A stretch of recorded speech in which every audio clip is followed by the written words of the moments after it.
ഇല്ല, എന്താണ് അതിൽ വിവാദം? അത് ഞങ്ങൾ കൃത്യമായി പറഞ്ഞു. ഞങ്ങളുടെ അതിനെക്കുറിച്ച് നിലപാട് കൃത്യമായി പറഞ്ഞിട്ടുണ്ട്. ഈ നാടിന്റെ സെക്യുലറിസമും ഈ നാടിന്റെ സമാധാനവും സൊസൈറ്റൽ കൾച്ചറും തീരുമാനിക്കേണ്ടത് ജമാഅത്തെ ഇസ്ലാമി SDP അല്ല. ഇവിടുത്തെ മലയാളികൾ, ഹിന്ദു മുസ്ലിം ക്രിസ്ത്യൻസ് എല്ലാം ഒറ്റക്കെട്ടായിട്ട് തീരുമാനിക്കും സെക്യുലറിസം എന്ന് പറഞ്ഞാൽ എന്താണെന്ന്. ഇത് SDP അല്ല ചെയ്യേണ്ടത്, ഇത് ശിവൻകുട്ടി അല്ല ചെയ്യേണ്ടത്, ഇത് ജമാഅത്തെ ഇസ്ലാമി അല്ല ചെയ്യേണ്ടത്, ഇത് കോൺഗ്രസിന്റെ രാഹുൽ ഗാന്ധി അല്ല ചെയ്യേണ്ടത്. ഇവിടുത്തെ മലയാളികൾ തീരുമാനിക്കും. നാഷണൽ എഡ്യൂക്കേഷൻ പോളിസി നമ്മളെ കുട്ടികൾക്ക് എത്രയോ ഫ്ലെക്സിബിലിറ്റി കൊടുക്കുന്ന ഒരു പോളിസിയാണ്. അതിൽ സ്കില്ലിംഗ് 6ാം സ്റ്റാൻഡേർഡ് മുതൽ സ്കില്ലിംഗ് കരിക്കുലമിൽ ഉൾപ്പെടുത്തിയ ഒരു എഡ്യൂക്കേഷൻ പോളിസിയാണ്.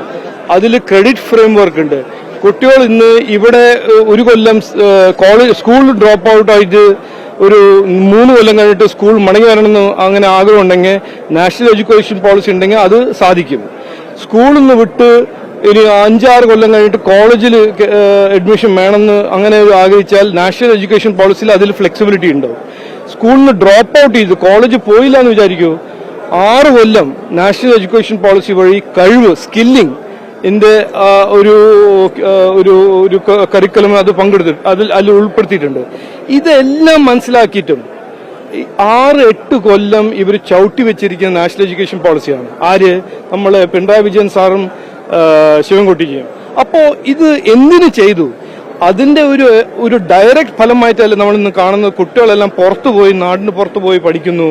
കോളേജസിൽ ഇന്നും ഇവിടെ 30% സീറ്റ് വേക്കന്റ് ആണ്.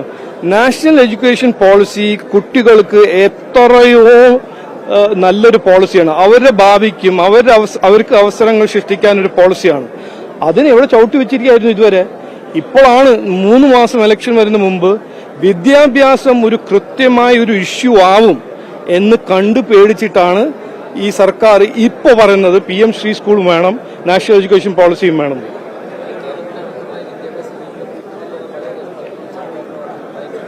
അല്ല, അതിപ്പോ എല്ലാത്തിലും അങ്ങനെയല്ലേ. കൃഷി മേഖലയിലും അങ്ങനെയാണ്. ആശാ വർക്കേഴ്സിന്റെ ശമ്പളത്തിനെ കുറിച്ച് ചോദിച്ചാൽ അങ്ങനെയാണ്.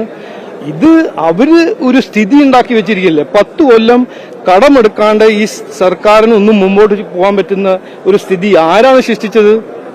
10 കൊല്ലം ഇവിടെ ഭരിച്ചത് ആരാണ്? ഒരു മുഖ്യമന്ത്രി ഉണ്ടായിരുന്നു, സർക്കാർ ഉണ്ടായിരുന്നു, CPM ആയിരുന്നു.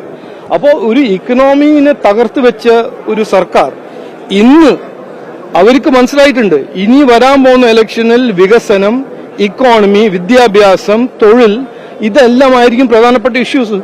അതിനെക്കുറിച്ച് അവർക്ക് കൃത്യമായ മെസ്സേജ് കിട്ടിയിട്ടുണ്ട് അവർക്ക്.